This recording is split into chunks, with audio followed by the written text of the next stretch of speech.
A tax break to the rich. Slashing taxes on the super rich. Unfair, they say. The Republican tax plan favors rich people. And that's especially wrong because the super rich greedily take so much that other Americans have less.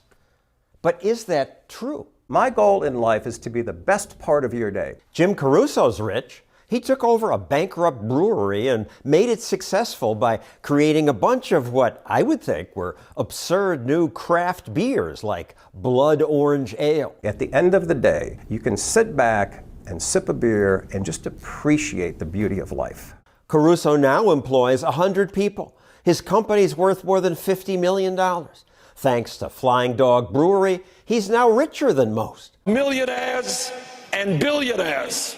People on the left say it's unfair. You will have unequal outcomes, and I would argue that it's possible we all benefit from that. For example, somebody decides that their pursuit of happiness means being a doctor. They spend 12 years in school, so I have an excellent doctor to serve me. Somebody else might want to be a world-class tattoo artist. These result in different outcomes for people. On average, the doctor will make more money than the tattoo artist, but some Americans are 1,000 times richer than others.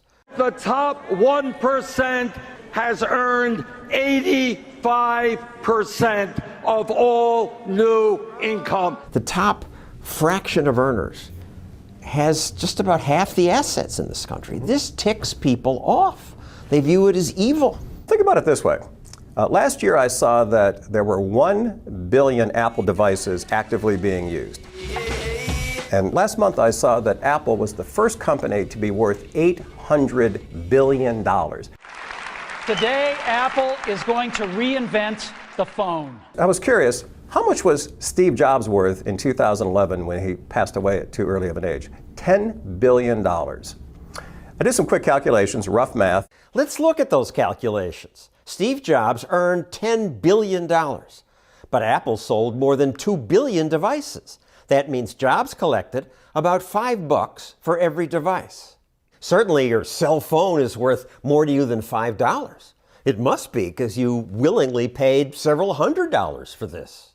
I think Steve might have been underpaid here. The feeling tends to be that somebody like Steve Jobs took something away from everybody else. But what did Steve Jobs take from us? He had this idea, wouldn't it be great to have 1,000 songs in your pocket? One of the most massively important tools for productivity and communication in life. So it's that zero-sum game mentality that somehow people who create stuff are taking it away from other people, and that's simply inaccurate. It's not a zero-sum game. They're creating stuff that didn't exist before.